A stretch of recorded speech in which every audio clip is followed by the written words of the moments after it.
Ed ora vi mostriamo un caso in cui la cronaca internazionale si intreccia a quella regionale. C'è molta attesa in questi giorni per i risultati delle elezioni presidenziali negli Stati Uniti, ma nella sfida tra Obama e Romney c'è anche un pezzetto di Veneto, dato che impegnata nei sondaggi c'è una società con sede nel Trevigiano. Da Breda di Piave nel Trevigiano un filo diretto con gli Stati Uniti per le elezioni presidenziali.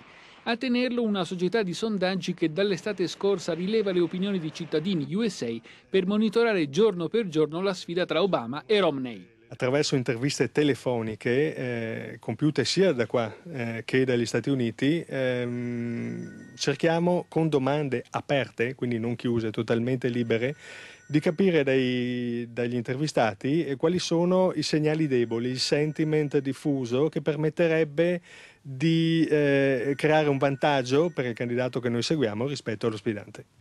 Un'esperienza nel settore dei sondaggi elettorali maturata nel corso degli anni a livello internazionale, dalla Croazia all'Albania sino alla Moldavia. Poi la chiamata dagli Stati Uniti. Top secret però il nome del candidato che per la sua campagna elettorale è arrivato sino a Breda di Piave, così come è massima la segretezza sui sondaggi dell'ultima ora. Non si ripeterà, credo, l'evento del 2000 nelle elezioni tra Bush e Gore, però chi vincerà veramente di poco.